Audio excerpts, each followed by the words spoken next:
Bueno, doctor, arranquemos por definir qué es el derecho médico.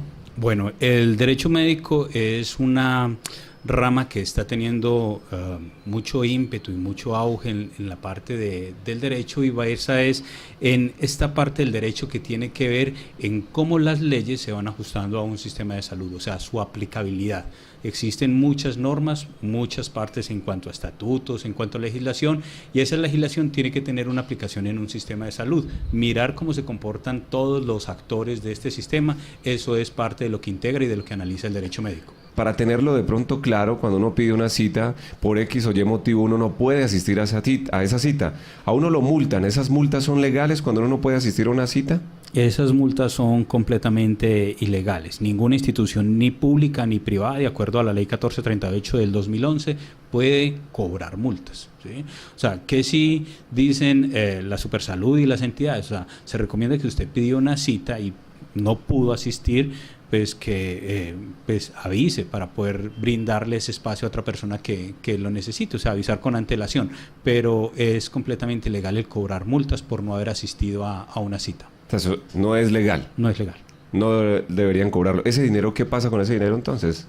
Pues sería cobrado de forma ilegal, sí, o sea, sí ya debería la EPS responder ante esto, pero de acuerdo a las normas no debe ser así. Quien sea víctima de este tipo de multas puede colocar su queja directamente ante la Supersalud. Quiero preguntarle un poquito por las personas, por ejemplo, que están en situación de discapacidad y necesitan algún tipo de tratamiento específico o un poco más costoso. ¿Cómo hacer para que a ellos se les cumpla y no se les niegue o se les ponga trabas, como hemos estado mencionando, para recibir, por ejemplo, los tratamientos o algunos equipos que requieran como sillas de ruedas o todo lo relacionado pues como con el mantenimiento de la enfermedad? Bueno, las personas en condición de vulnerabilidad, de discapacidad, tienen, digamos, un beneficio, un plus más. Es lo que se llama una discriminación positiva. Es decir, ellos deben ser discriminados, pero para favor, o sea, para hacerle las cosas mucho más fáciles. Y las normas prevén a que ellos deben tener un acceso mucho más fácil al sistema y no se les deben colocar este tipo de dificultades. Existen unos artículos, por ejemplo, de la resolución 6408 del 16, en las cuales hablan de cosas de alto costo, ¿sí? Entonces, por ejemplo, las personas tienen derecho a cosas de alto costo, por ejemplo, los trasplantes de corazón, de riñones, de hígado, médula ósea, de córnea, o a procedimientos que son costosos como las diálisis y las hemodiálisis, cirugías de corazón o cirugías en el sistema nervioso, los reemplazos de articulaciones, manejos de enfermedades como VIH-Sida, la quimioterapia y radioterapia en el cáncer, que es una digamos que de las crisis grandes que se está viendo ahorita con este cambio de EPS. Hay muchos pacientes con enfermedades malignas, o sea, que se les está retardando mucho y se les está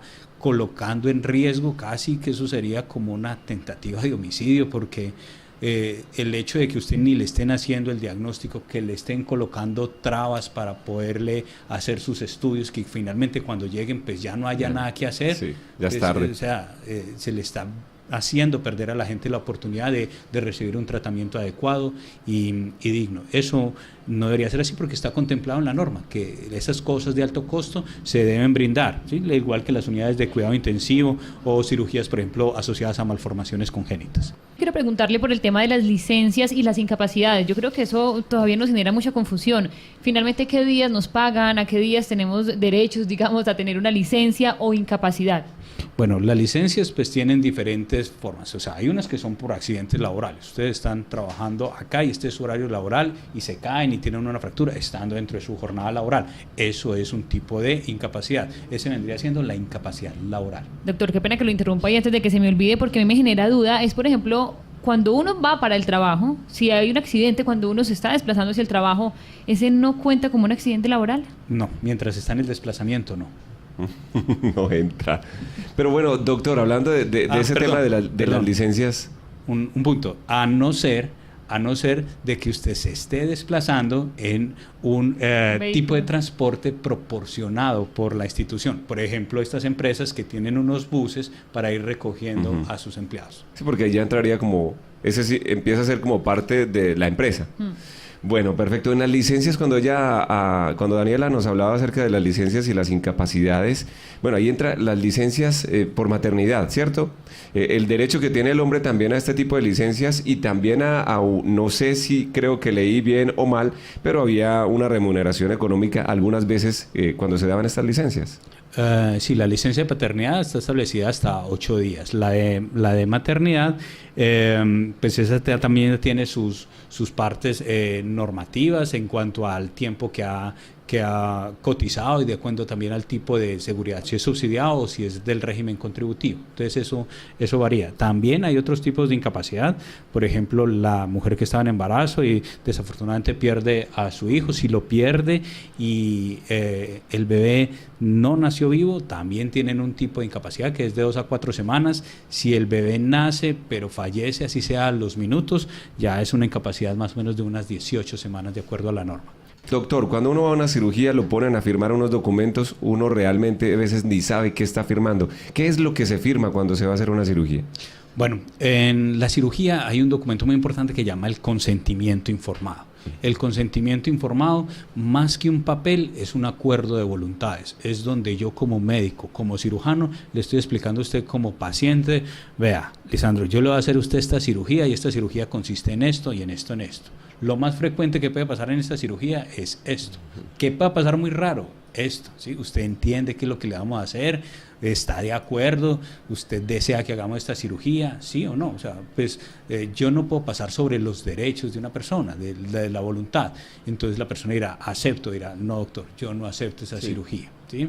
Hay un caso, recuerdo mucho de consentimiento informado, en el cual fue hecho por un urólogo. La cirugía era de urología. La persona tenía un cáncer y el tratamiento consistía en extirparle un testículo, ¿sí? Y después de que él despierta de la anestesia, el médico llega y le dice, vea, le vamos a hacer a usted un procedimiento que se llama una orquidectomía, ya tan, estas son las complicaciones, y el tipo firma. Cuando despierta, se despierta sin un testículo. Yo, doctor, usted no me dijo a mí que me iba a cortar un testículo, ¿sí? Pero si yo le expliqué que le iba a hacer una orquidectomía, no, usted me dijo que me iba a hacer una orquidectomía, pero no que me iba a cortar un testículo. Hay que ser claros en qué es lo que se va a hacer, o sea, tratarle de explicar, porque obviamente pues uno tiene una formación médica, tiene un tipo de lenguaje que hay que aterrizarlo al de las personas. Entonces, sí, ese papel es un acuerdo de voluntades, ¿sí? Y a veces el papel pues, sobra, porque muchas veces lo firma una, sí, se lo pasa a una auxiliar de enfermería ya casi a punto de anestesiarlo y la persona nunca supo a qué es lo que va a hacer, a lo que va a ser sometida. Las personas tienen derecho a saber qué es lo que se va a hacer sobre su cuerpo, y máxime si es un procedimiento quirúrgico. Pero entonces en ese caso podría ponerse una demanda. Sí, sí, y hay muchas demandas que tienen que ver con consentimiento informado. Gabriel, quiero preguntarle ahora por las enfermedades laborales. Hay muchos tipos de trabajo, bueno, que ponen en riesgo la salud. Puede ser a largo plazo, genera cáncer o diferente tipo de problemáticas como trabajar con maquinaria y, bueno, mutilaciones. ¿Cómo proceder también ante esto? Digamos que la empresa debe mantener el tratamiento de por vida de esta persona, debe también darle un dinero por todos los daños causados. ¿Cómo funciona? Bueno, en cuanto a las enfermedades laborales, pues existe una normativa específica. O sea, primero, hay una parte de afiliación en salud que todos como empleados debemos tener. ¿Sí? O sea, si yo pertenezco a una empresa, tengo que pagar el 12.5% para salud. De ese 12.5%, el 8% me lo va a aportar el empleador, el 4% lo aporto yo. ¿Sí? Entonces eso, que no sea menos de un salario mínimo y que no sea más de 25 salarios mínimos. Eso es en cuanto a los aportes. Y con ese aporte de la EPS a uno lo deberían estar atendiendo. Si yo me enfermo por estar desempeñando mi labor, entonces ya entro en el contexto de una enfermedad laboral, ¿sí? Si voy a hacer una reclamación por el detrimento de mi salud, eso se va haciendo ante las juntas calificadoras de invalidez. Ellas van haciendo una estructuración, van mirando cuál ha sido la evolución, miran la historia clínica y después de haber mirado la historia clínica emiten un concepto para pensionar. Sencillo. Sí. Doctor, viendo en el régimen subsidiado, ¿se exigen periodos mínimos de cotización? No, en el régimen subsidiado no se exige periodos mínimos de cotización. Una vez la persona ya está afiliada, arranca su proceso de atención y no tiene por qué esperar. ¿sí? O sea, de una vez afiliado, arranca la atención para él y para sus afiliados. Por esos días hemos visto como muchos problemas con diferentes IPS y entidades prestadoras del servicio de salud. Si una persona quiere cambiarse de EPS, ¿cuál es el requisito que requiere para poderlo hacer, digamos, de manera oportuna? Porque además también entiendo que a veces se les paran los servicios y están, digamos, en medio de un tratamiento que necesitan continuar. ¿Cómo funciona allí? Bueno, cuando una persona desea cambiarse de EPS, pues primero tiene que cumplir unos requisitos. Uno, que lleve un año ya de estar vinculada a esta EPS, que esté a paz y salvo en las cotizaciones, que no esté hospitalizado ni él ni ninguno de los familiares y que inscriba la solicitud de traslado y que a la EPS que desea, y obviamente que esta EPS tenga cobertura en el lugar donde lo van a atender. Entonces esos vendrían siendo como los requisitos para cambiarse de EPS. Si la persona por algún motivo ya no puede volver a cotizar, entonces puede tener derecho a 30 días más de atención, tanto él como su núcleo familiar, ¿sí? Eso es si ha cotizado durante un año. Si la persona ha cotizado durante 5 años, tiene un periodo de 3 meses. Eso se llama un periodo de protección laboral. Lo que busca es eso, que la persona, mientras no está laborando, pueda tener la salud asegurada para él y su núcleo. O sea, que como un seguro mientras vuelve a tener su mientras arranca y mientras soluciona sus dificultades. Doctor, pero si digamos yo llevo menos de un año y en definitiva yo veo que la EPS pues no me está funcionando, yo estoy en medio de un tratamiento, o sea, yo necesito cambiar, no se puede si lleva menos de un año, pero pues tampoco me está prestando los servicios que yo necesito. Pues colocaría la queja o petición o reclamo ante la entidad, pero lo que la norma dice es que debe esperar el año. Otra pregunta frecuente es en cuanto al tiempo que deben demorarse las EPS para otorgarle a uno una cita médica o una cita de tratamiento odontológico. A veces uno pide una cita y hay para 2 o 3 meses, uno se termina olvidando que está enfermo y bueno. De acuerdo al artículo 123, decreto 019 del 2012, dice que las citas no se deben demorar más de 3 días. ¿Sí? Las que son con medicina general y con odontología general, 3 días hábiles. ¿Sí? Posterior a la solicitud. Se le debe garantizar a la persona que la atención sea por teléfono o por internet o por los medios que sean idóneos para que no se tenga que desplazar. ¿Por qué 3 días? Pues porque si yo estoy con malestar, supongamos una gripa, ¿sí? Yo obviamente, digamos, no tengo ni idea cómo se maneja una gripa, pues mi idea es que me atiendan rápido, entre hoy, mañana, a lo sumo pues pasado mañana, pero lo que está ocurriendo es que se está demorando hasta 15 días. En 15 días pues ya la enfermedad ya habrá sido solucionada, bien sea por su proceso natural o por una consulta pues particular ante otro médico. Esas son las de medicina general. Hay un problema grande y es que las colas que uno ve son con los médicos especialistas, y las citas con médicos especialistas se están prolongando mucho, ¿sí? Y eso es un problema general y global del sistema de salud. ¿Por qué? Pues porque partamos de que al especialista no se le paga lo que se le debe pagar, ¿sí? O sea, por ejemplo, hay EPS que dicen que a los especialistas les vamos a pagar de acuerdo a cómo era el tarifario del Instituto del Seguro Social hacia el 2001, ¿sí? Entonces dice, venga, yo no he ganado nada de poder adquisitivo en 15 años, ¿sí? Sí. Entonces, eso más el 5%, entonces lo máximo que subirá sería eso. Entonces, obviamente, los especialistas no son muy dados a vincularse o a tener una carga muy grande. Si usted va a pedir una cita con especialista, lo primero que le van a decir es, no hay agenda, ¿sí? Llame y no hay agenda, y ahí se le dirán, llame la otra semana no hay agenda, ¿sí? Si usted va a pagar la cita particular, hay agenda. Sí. ¿Sí?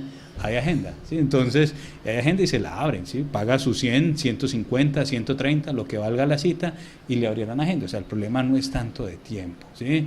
Así hay unas especialidades que son muy difíciles de conseguir, porque habrán uno para todo el eje cafetero, súper complicado. Por ejemplo, algunos niños que tienen unos tipos de cánceres muy específicos, hemato-oncología, complicadísimo para ellos, pero esas citas con especialistas son un caos para que la gente pudiera acceder a una forma o en un tiempo prudente. Doctor, ¿por qué últimamente han aumentado las demandas a los médicos? Bueno, punto álgido. Bueno, primero, ¿qué sucede con el sistema de salud? El sistema de salud es un sistema que está colapsando y es un sistema que cada día va peor. Entonces, el hecho de tener un sistema que colapsa, con unos médicos que están mal remunerados, con una población que no está conforme con la forma que se le está atendiendo, todo eso es un caldo de cultivo para las demandas médicas y obviamente para el detrimento de la salud de la población, ¿sí? ¿Qué es lo que sucede? Que para épocas de votaciones los políticos son muy alegres en decir dos cosas: vamos a construir más hospitales y vamos a poner en cintura a las EPS. Eso lo dicen en periodo de votaciones. ¿Qué es lo que hacen después? No. ¿Cuál es el problema que yo veo muy central en la atención en salud? Las EPS, porque las EPS son un intermediario de la atención. ¿Cómo surgió el sistema? El que teníamos, que era la Ley 100, arrancó con el senador Uribe, propone entonces este sistema, y después de proponer el sistema, ¿qué dice? Había una parte buena del sistema, decir, vamos a brindarle la salud a toda la población. Hay gente que no puede pagar salud, entonces la idea es que tengan todos que queden cubiertos. El que pueda pagar, que pague, y el que no, le vamos a ayudar. Entonces la idea, la esencia de la Ley 100 era buena. ¿Qué sucedió? Que surgieron unas entidades intermediarias que vendrían siendo las EPS. ¿Cómo funcionaban entonces la EPS? El gobierno le pasa la plata a la EPS. La EPS le paga a la institución, clínica, hospital, a la IPS que tiene que brindar la atención, ¿sí? La EPS ve que eso es buen negocio. ¿Qué hace? Le demora la plata a la IPS. La IPS hace su gasto, no está recibiendo la plata, se le demora, le glosan lo que están facturando, mientras hace el reclamo de la glosa, se va quedando sin insumos para poder atender entonces a la gente. Acerca de la integración vertical, ¿cómo funciona eso ya en el ámbito de la salud? Es decir, si el gobierno me está dando a mí una plata para pagarle a unos hospitales, pues va a construir mi hospital, ¿sí? Y yo le pago a mi hospital. Es como sacarse un billete de 50 del bolsillo izquierdo y pasárselo al bolsillo derecho, ¿sí? Toda la plata me va a caer a mí. Y el aseo lo voy a contratar con una empresa que sea de mi asociación. Y la comida la contrato con otra que también sea de mi asociación. Entonces toda la plata me la va a quedar yo, ¿sí? Y funciona como una aseguradora, como las aseguradoras de los carros. A ellos no les interesa hacer promoción y prevención. Simplemente hay un choque, hay un siniestro, pago el siniestro. Aquí hay un enfermo, le pago la atención de la enfermedad. Pero no les interesa la promoción y la prevención. Es decir, fomentar conductas que sean saludables a la persona. Dice, cuídese, consuma poca sal, haga deporte, tome agua, no fume. ¿Sí? Entonces, en eso no, ustedes funcionan muy como las aseguradoras y lo que les interesa es quedarse con la plata. El gobierno hizo una reforma, la ley estatutaria, y la ley estatutaria lo que hizo fue cambiarle el nombre a las cosas, ¿sí? Entonces, por ejemplo, dice, ahorita ya no hay EPS sino gestoras de salud, es lo mismo. Es lo mismo, son las que van a recibir la plata. Y las gestoras de salud le van a seguir pagando a las IPS, sin un POS, sino que ahorita ya no es POS, sino Plan de Beneficios en Salud. Y antes en la Ley 100, lo que estaba incluido se pagaba. ¿Listo? Que era lo que estaba en el POS. Lo que no estaba en el POS, a la gente le tocaba meter tutela y después la EPS hacía un recobro y se lo recobraba a través del FOSIGA al Estado. Y ahí venía un robo grande en plata, ¿sí? Los recobros contra el FOSIGA. Después ahorita, con la ley estatutaria que tiene, dice, le vamos a dar la plata a las gestoras de salud, pero a piticos, a cuentagotas, ¿sí? Y si usted tiene pérdida, yo le doy una platica. Si para que arranque, yo le voy a dar otra platica, ¿sí? Y si sobra plata, le doy una platica. Entonces, pues es un negocio enorme las EPS. Ustedes, por eso en campaña electoral podrán hablar que las van a colocar en cintura, pero ya una vez electos, eso da mucha plata, tiene muchos puestos en los pueblos. La forma de mover tanto política como económicamente de un hospital es gigantesca, ¿sí? Entonces no van a luchar mucho por acabarlas, por cambiar el sistema, porque esa plata, por ejemplo ahorita con la ley estatutaria, se les va a entregar el dinero y hay algo que a mí me preocupa y es que dice que una vez el dinero salga del Estado ya no va a ser público. Si no es público, ¿quién lo vigila? Un dinero privado, ¿sí? Un dinero que está manejado por particulares, eso es muy difícil de controlar. Con contratación y todo eso, ¿quiénes se van a quedar con la plata? Las gestoras de salud, lo que antes eran las EPS, y la gente no va a tener acceso a adecuados medicamentos, a una adecuada atención hospitalaria, a que tenga médicos que se les esté pagando un salario digno. Seguiremos entonces con las filas y seguiremos poniendo tutelas para obtener los servicios de salud a los que tenemos derecho. Pues doctor Gabriel Díaz, muchísimas gracias por acompañarnos, por ilustrarnos sobre todo este tema de derecho médico hoy en este martes de salud de la FM. A ustedes muchas gracias.